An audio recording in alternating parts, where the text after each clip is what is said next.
La psilocybine, en fait, c'était ancré de manière culturelle dans ces populations dominidées. En fait, la psilocybine a plusieurs effets qui peuvent être très intéressants pour les populations humaines et le contexte dans lequel elle se situait à cette époque. Première chose, c'est que la neurogénèse, en fait, favorise le fait de pouvoir guérir d'un syndrome post-traumatique. Et donc, on imagine bien que dans une jungle où il peut y avoir un lion caché derrière les hautes herbes, etc., les traumatismes, c'est quelque chose qui pouvait être assez fréquent chez ces populations-là, de voir un camarade se faire dévorer devant ses yeux, etc. Et ça favorise également l'empathie, parce que comme je disais, ça permet d'avoir une certaine nouvelle ouverture, en tout cas.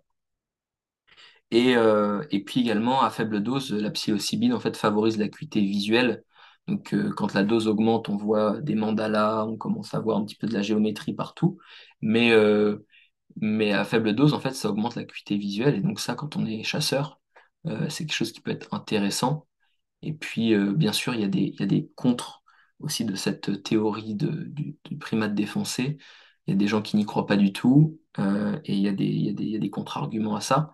Mais je pense que la vérité, Vous avez envie d'en savoir plus? Je vous invite à nous retrouver au sommet des trans et des médecines psychédéliques qui a lieu du 12 au 19 mars. L'inscription est gratuite et vous trouvez le lien dans la description juste en dessous. À tout de suite!